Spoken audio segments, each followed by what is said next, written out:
of the most unusual cases which Sherlock Holmes was ever called upon to solve began at a small private school for boys in the north of Belgium. The boys' dormitory at 4 in the morning, lighted by a full moon, looked quiet and peaceful. It would have been difficult to imagine that here began a train of events which filled 4 graves before it was stopped.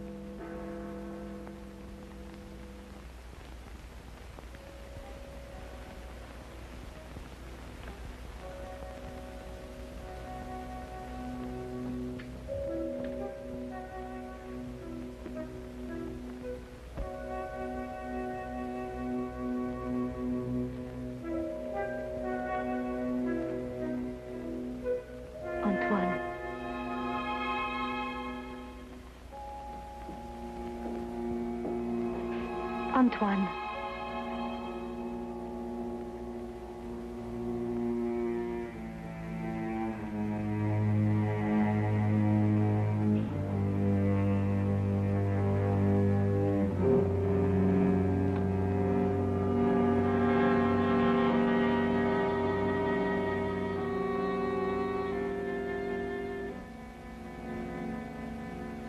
He has gone out. Didn't you try to stop him? I called his name. Either he did not hear or pretended not to. I was afraid to startle him.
This time, it's you.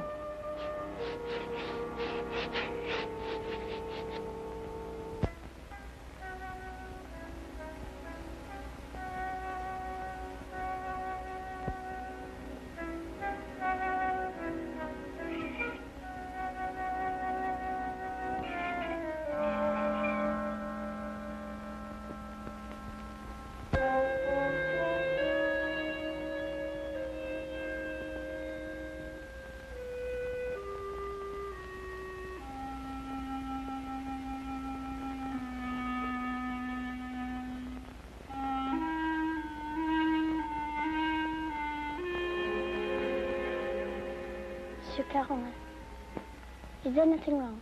No. Nothing, Antoine. Go back to sleep. What are you going to do? The police? It will be the end of my career.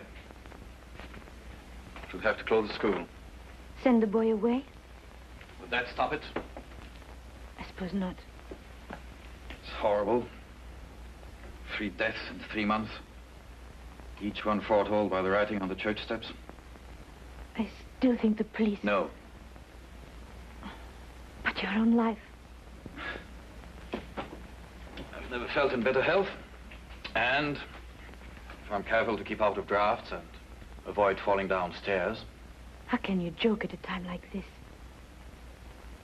There's a man in London He's solved cases even more hopeless than this. Sherlock Holmes? You thought of him? Let me write to him. And ask him to do what? To come here, investigate. Find out who is responsible for those deaths and how a schoolboy can tell in advance who is next to die. And have the school invaded? Our teachers questioned? Our boys terrorized? I'll do my own investigating, Mademoiselle Grande. In my own way.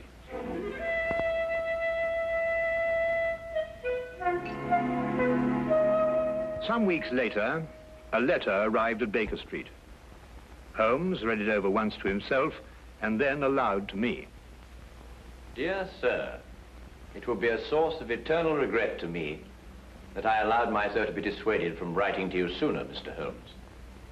Now Mr. Carolan is dead of natural causes, the doctor says, though I am not sure he isn't mistaken. I pray that you will come to Arno without delay and lend us your assistance in putting an end to these ghastly occurrences. Respectfully yours, Marion-Crawford. You deduce that the writer of the letter was young? I'll go further than that. I'm prepared to wager that she's madly attractive to boot. Better and better. And on what do you base these interesting conclusions? Wishful thinking, my dear chap, wishful thinking. Then wish no more. She is both young and attractive, with hair the color of autumn honey. Oh, did you read that between the lines? No, this came with the letter. A lovely color, you'll admit, Watson. And from a beautiful young woman at that. Now, come, Holmes. That's neither logical nor factual, and you know it. You aren't the only one privileged to think wishfully, my dear Watson. Bravo. So you're going to take the case? Yes, and if you pack for us both, I'll arrange for tickets. The boat train took us to Dover. By mid-morning the following day, Holmes and I were sitting in the headmaster's study at the Arno School in the presence of Mademoiselle Marion-Crawford, who was indeed extremely attractive, with hair the exact shade of autumn honey. Then you're quite sure you've told me everything, Mademoiselle Crawford? That is only the matter of the old woman, but I don't think it's important. Well, let me be the judge of that, mademoiselle. Her name is Madame Soulet. She's a harmless, feeble-minded woman who sells charms and love philters for the ignorant. Some have called her a witch. I see. And what is her part in this affair? She admits she went to see those whose names were written on the church steps and offered to sell them some charms against the evil omen. That's most interesting. Did any of the other victims purchase these charms? I can only speak for Monsieur Carolin. He did not. And what about the others? Were they persons of wealth? No. Two were quite poor. The third one moderately well off. We have no really wealthy people here in Arno, Mr. Holmes. Except, of course, the Count de Passevant. You know the Count?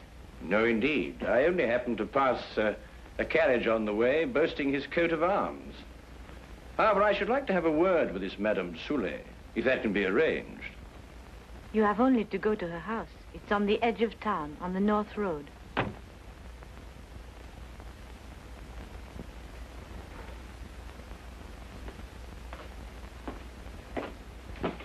Monsieur Manelli, this is Monsieur Holmes and his friend Dr. Watson. Monsieur Manelli, our new headmaster. How do you do? How do you do? Now that you're here, Mr. Holmes, we have hopes at last of getting to the bottom of this terrible affair. Thank you, sir. I can only hope to do my best. Mademoiselle Grande has given you all the facts? All the facts at her command. Perhaps you can supply some additional ones. I am sorry, no. Mademoiselle Grande was the favorite member of the faculty here. She had Monsieur Carolin's confidence, not I. I see. And now that I've had the honor of meeting you gentlemen, I hope you will forgive me if I go to meet my class. But certainly. By the way, mademoiselle, Dr. Dimanche is waiting in the vestibule. Did you send for him? Yes, I did. I'll go and fetch him. I'll be back directly.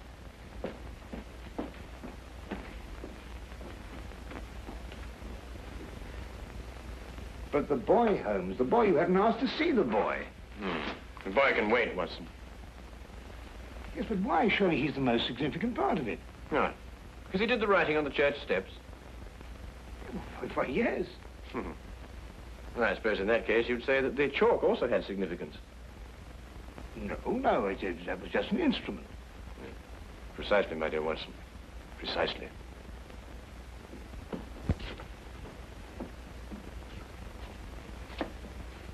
Mr. Holmes, this is Dr. Dimanche. Mr. Holmes and Dr. Watson. Delighted. How do you do, Doctor? Always happy to meet a colleague. Thank you, so am I.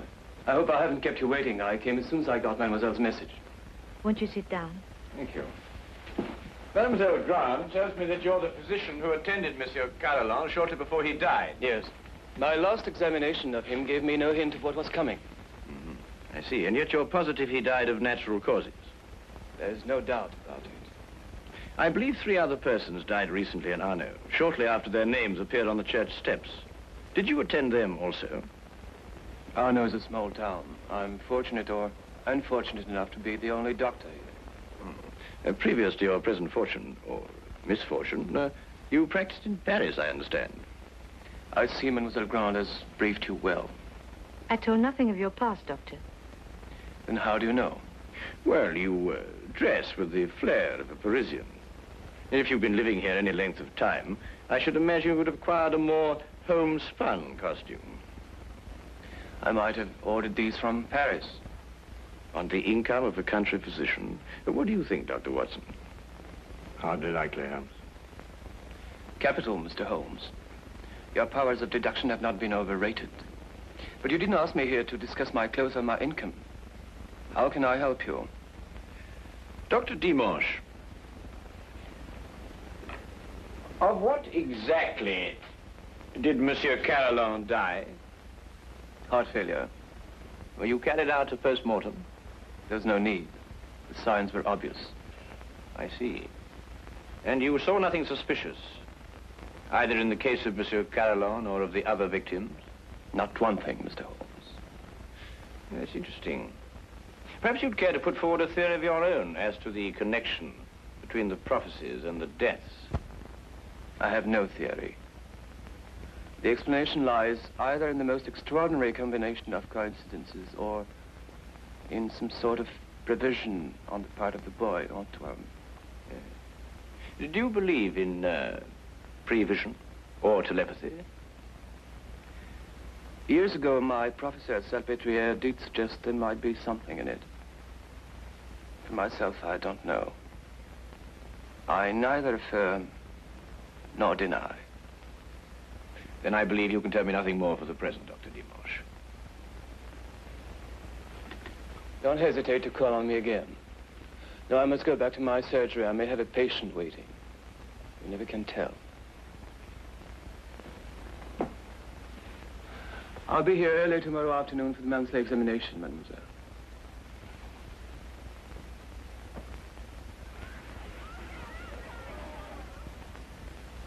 Dr. Dimanche examines your pupils every month, then, mademoiselle? Yes. The health of our pupils is of the greatest concern to us. And so it should be, Mademoiselle Grant. And so it should be. You know, it's an extraordinary thing, the odd and assorted illnesses that crop up in a boys' school. Vous devez être en classe à cette heure au lieu de courir dans les couloirs. Allez maintenant. That is he. So that's the boy who on 4 separate occasions was able to foretell the death of a citizen of Arno. Well, there must be some logical explanation for it. There is, Watson, there is. Holmes, do you know how it was done? Yes, that part was simple. Our main difficulty will come when we try to prevent the 5th murder.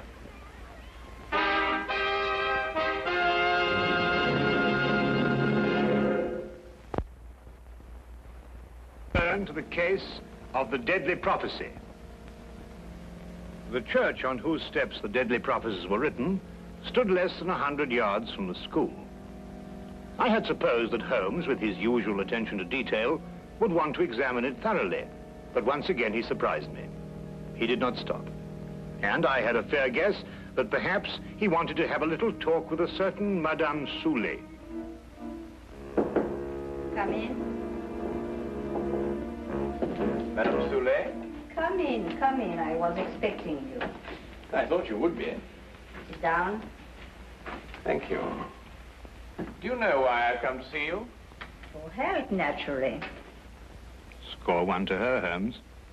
Let's call it information. Trifling bits of information such as how came the boy by his deadly prophecies? Whose hand was it made them come true? Suppose we start with a bit even more trifling. You offered charms to the victims. But how did you know who they were before they were struck down? There were no announcements made. If the Englishman will cross my palm with English gold, You'll tell me? I will give the Englishman a filter, warranted to make him see so clearly and think so lucidly that all mysteries will be revealed to him. Each is as potent as the belief of the one who buys and uses it. If those four had bought instead of turning me away, who knows? But they did turn you away. And now all are dead. May I sell you a filter, sir? It will guard you against harm. Come, Watson.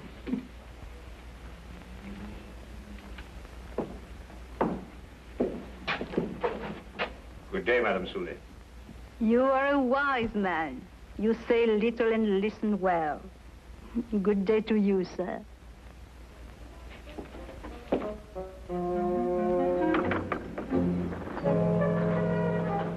Filters, bosh. We might be living in the Middle Ages. Not the Middle Ages, Watson. Merely a small European village. Ah, Count Passivar, I believe. Oui, monsieur. How do you know? I saw you in your carriage, sir. Ah, are you enjoying your stay in our village, Mr. Holmes? Do you know me, Count? I saw you from my carriage. Ah, bravo, Count. As you say in France, touché. May I introduce my very good friend, Dr. Watson? Enchanté, docteur. How do you do, sir? Have you formed any conclusions, Mr. Holmes, as to the names that were written on the church step? Well, at the moment, Count, I must confess that I am more interested in the names that were not written on the church step. Mine hasn't been written on it yet. And I don't believe it will be. Tell me, sir, you know this village. Have you any ideas? I am not superstitious, Dr. Watson. I do not believe...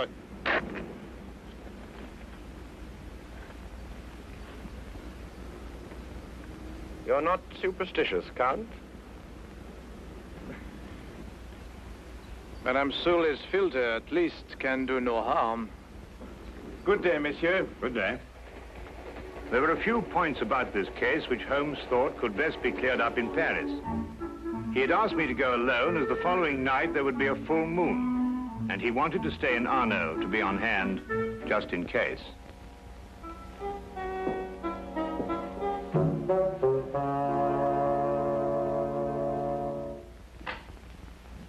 What is it? What's happened? Nothing at all, Antoine. You were walking in your sleep. Now, be a good boy and get back to bed. I can't. There's something I must do. Not tonight. Not tonight, Antoine. Yes, sir.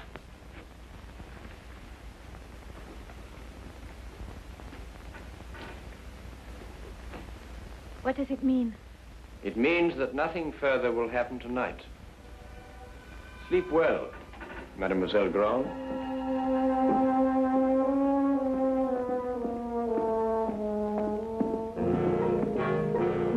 The carriage came to fetch me at the station. Later, I found Holmes at the school. Well, you may go back to your class now, Antoine. Well, Watson, did you have a successful trip? Yes, you were right. Good. Mr. Holmes, was the boy able to tell you anything? No, but his silence was eloquent. Oh, by the way, I should like to have the use of the headmaster's study for a little gathering shortly before midnight.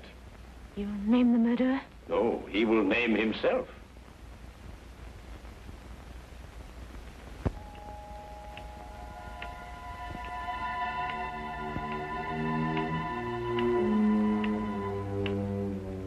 It's almost midnight, Mr. Holmes. Must we wait much longer? Ah, good evening, Count. I think you all know Count Bassivant. Count, you met Dr. Watson in front of Madame Soulet's cottage. Would you be so good as to take that chair, Count? I expect you're all wondering why you've been invited here at such a late hour this evening.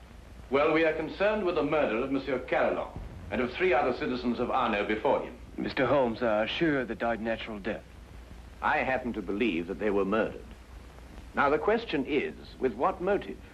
Profit? But these were ordinary people of modest means. The murderer could scarcely hope to enrich himself at the cost of their lives. Now, a thought occurred to me, and I decided to go and see Count Bassivant and ask him if his life had been threatened too. It has been. And this is the feature of the case that most intrigues me. Blackmail has often been the prelude to murder, but here, for the first time, murder became the prelude to blackmail. What was demanded of you, Count? 100,000 francs. And if you didn't pay? My name was next to appear on the church tips. So you see, extortion was the motive from the first. And to that end, an atmosphere of terror was built up by means of 4 successive murders. It would take a man of superhuman courage to resist. But, Mr. Holmes, the names were written by one of our pupils. What possible connection could an 8-year-old boy have with such a scheme? Yes, Antoine. Just an unwitting tool. Of whom? The blackmailer must be someone who could have poisoned 4 people. Don't distress yourself, Madame Soulet. The killer meant suspicion to fall on you. But a person of your simple habits wouldn't play so dangerous a game. No. There is a suspect close at hand, who not only had an expert knowledge of poisons, but to whom the boy has been far more accessible.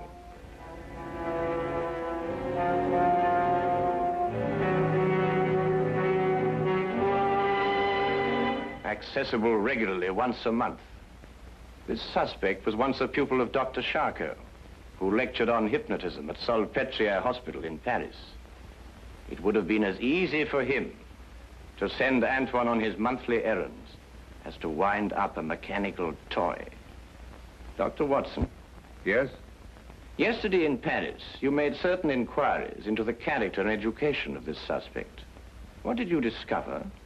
I discovered that he was a spendthrift and a wastrel who had quit Paris in order to escape his creditors. It's a lie. Calm yourself, Dr. Dimanche. I, too, have dabbled in hypnotism. This morning, Antoine and I had a little talk. I suggested that he come down here at midnight and point out the person who instructed him to write on the church steps. The person he was instructed not to remember when out of the hypnotic trance. It lacks but 1 minute to 12 now.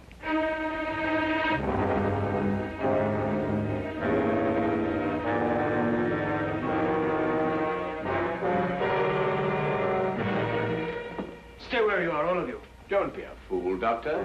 When I visited your office this afternoon to look over your stock of drugs, I took the very ordinary precaution of emptying the cartridges from your gun.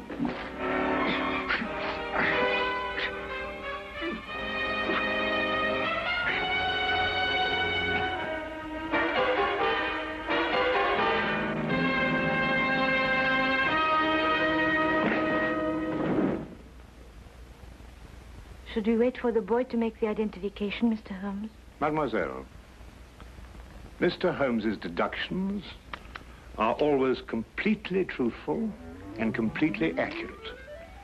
But the methods by which he achieves these ends are not always so straightforward. He said that he'd hypnotized the little boy to have him come here tonight at midnight. How did you know it was a bluff? You also said that the gun was unloaded. Oh,